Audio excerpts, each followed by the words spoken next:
Une centaine de manifestants pro-palestiniens ont dénoncé vendredi 9 septembre à Rabat la normalisation avec Israël après le rappel du diplomate en chef israélien au Maroc, David Govrin, soupçonné selon la presse israélienne d'inconduite sexuelle. Cette manifestation a eu lieu au même moment où les Marocains crient leur colère face à l'inaction du gouvernement contre l'inflation et la vie chère qui érodent leur pouvoir d'achat. Sur fond d'une crise économique et sociale qui s'aggrave de plus en plus, quelle est la position de la majorité des Marocains quant à la normalisation avec Israël, notamment en ce qui concerne la coopération sécuritaire et militaire? Réponse avec Fouad Abdelmoumni, économiste marocain et militant des droits de l'homme, membre du conseil d'administration de l'ONG Transparency International Maroc.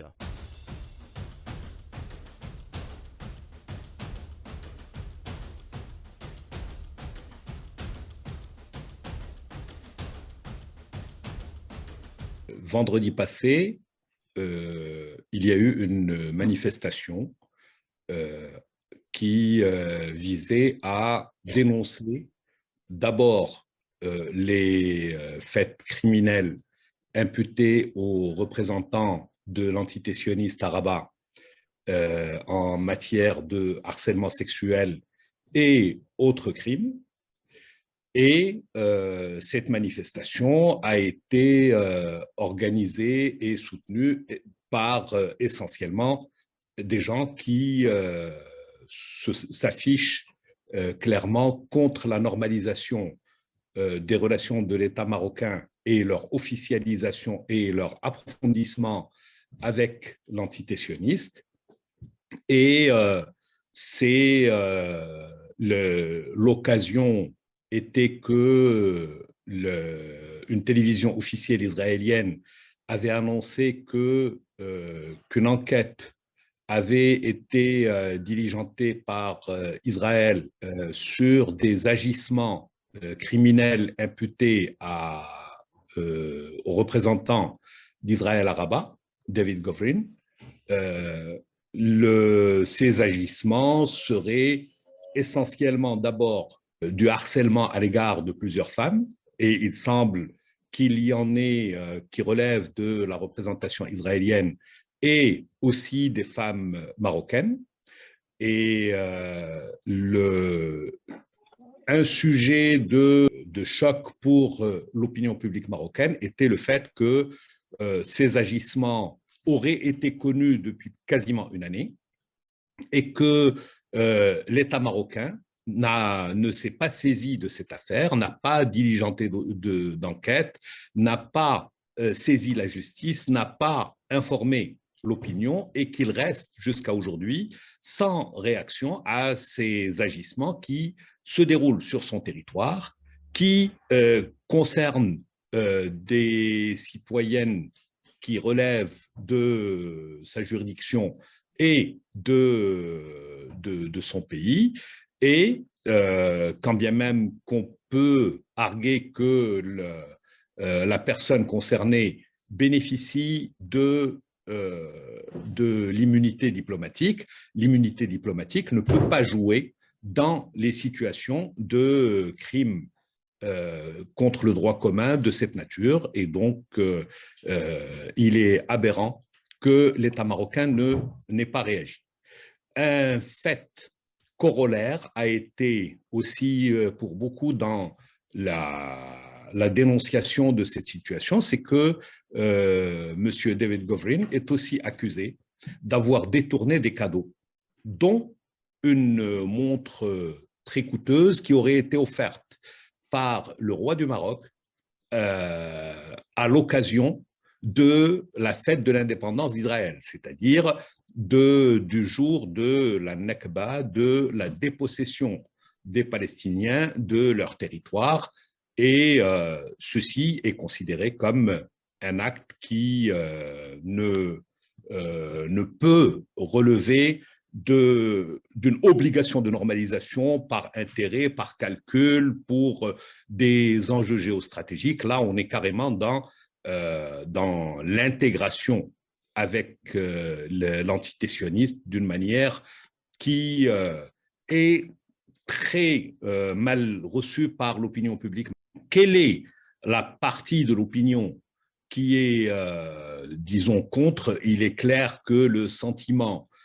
pro-palestinien et antisioniste, surtout avec les données actuelles d'un État agresseur, un État occupant, un État violent, un État d'apartheid, un État religieux, et avec la négation actuelle des droits des Palestiniens, le ressentiment à cet égard est extrêmement partagé. Maintenant, nous sommes sous un État qui est aussi au Maroc un État violent, un État répressif, un État qui ne laisse pas de marge d'expression à l'opinion. Et donc, il est clair qu'il y a énormément de gens qui, jusqu'à aujourd'hui, gardent ce ressentiment en eux-mêmes plutôt que de pouvoir l'exprimer de manière ouverte dans des manifestations. D'ailleurs, la plupart des manifestations qui ont été organisées contre la normalisation ont été interdites et réprimées par la police.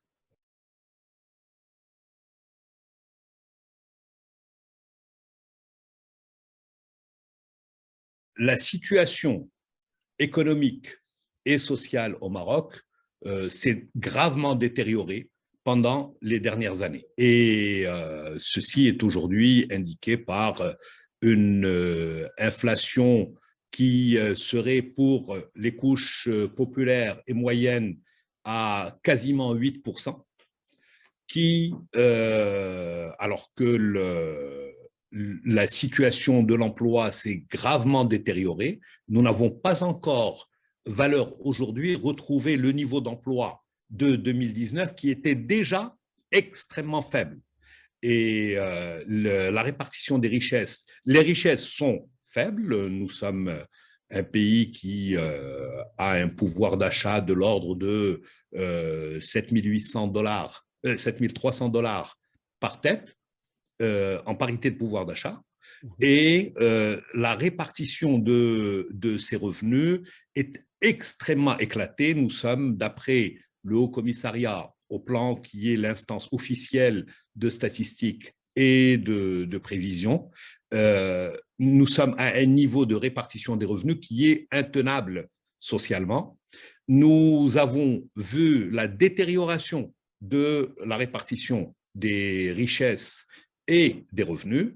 Et aujourd'hui, par exemple, les derniers chiffres que nous avons reçus cette semaine nous disent que 10% de la population marocaine détiennent 63% des richesses, alors que 50% de cette population n'en détiennent que 5%.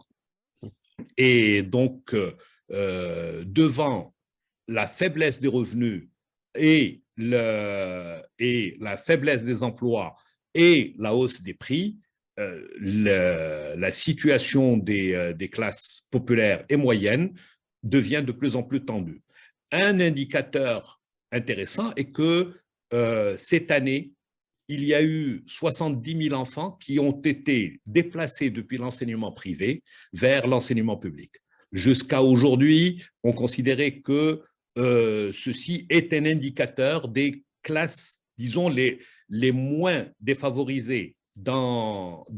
la société, qu'elles ont la capacité d'aller vers un enseignement qui peut éventuellement garantir la qualité, alors que l'enseignement public est considéré comme carrément un dépotoir. Que le fait que 70 000 enfants aient été sortis par leur famille de l'enseignement privé vers l'enseignement public indique que ces familles n'ont plus les moyens qu'elles avaient auparavant de garantir à minima l'éducation de leurs enfants, leurs besoins essentiels. Et donc, il est plus qu'évident que la situation économique et sociale est en train de continuer de se détériorer gravement, et les perspectives que nous avons devant nous ne promettent rien de bon, puisque jusqu'à aujourd'hui, il n'y a pas eu de changement de cap dans l'orientation de l'économie, des investissements, des dépenses publiques dominées par le coût de la monarchie, le coût des élites politiques, le coût d'une administration inefficiente et surtout le coût de l'armée et du conflit du Sahara qui continue de plomber et d'interdire tout développement humain au Maroc. Nous sommes donc dans une situation qui n'a pas d'issue,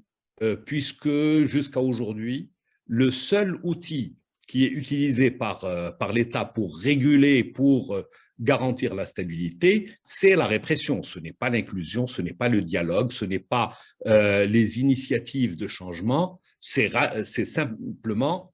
plus de prédation et plus de répression.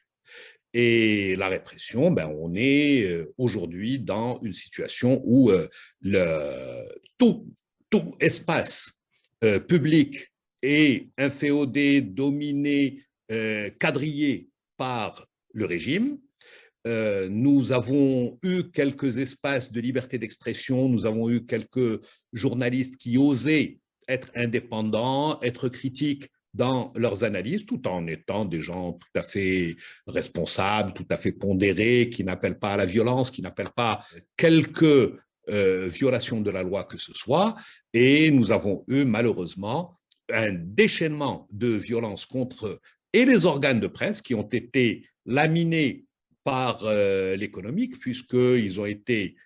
boycottés de manière systématique par les établissements publics et par la bourgeoisie inféodée au palais. Et nous avons eu aussi des attaques contre les journalistes, que ce soit par des accusations liées à la liberté d'opinion, comme ça se faisait auparavant, mais surtout avec les cas de Tawfiq Bouchrin, aujourd'hui condamné à 15 ans de prison, Soleiman Rissouni, condamné à 5 ans, Omar Radi, condamné à 6 ans, et beaucoup de blogueurs, beaucoup de citoyens et citoyennes qui s'expriment sur la toile Internet. Les condamnations, la plupart du temps, sont devenues des parodies de procès pour des allégations de crimes contre le droit commun, essentiellement des crimes à caractère sexuel. Les dossiers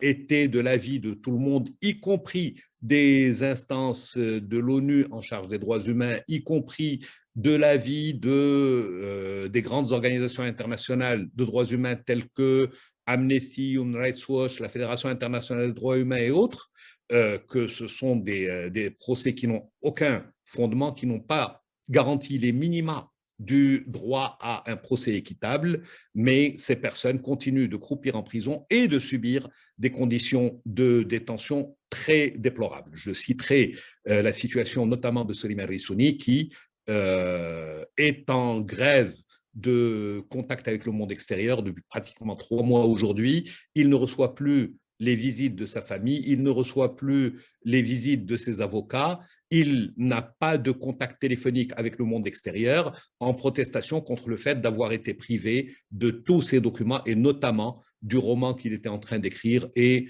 d'autres produits intellectuels sur lesquels il travaillait.